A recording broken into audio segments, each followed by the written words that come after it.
So this is what happens when a tropical rain condition or tropical storms get into the area.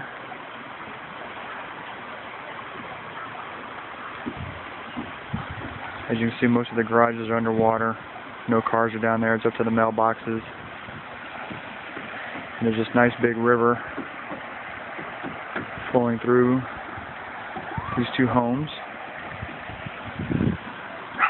And if you look in the backyards, it's completely filled up.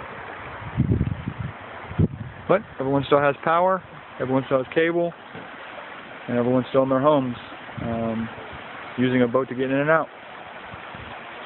Because all the cars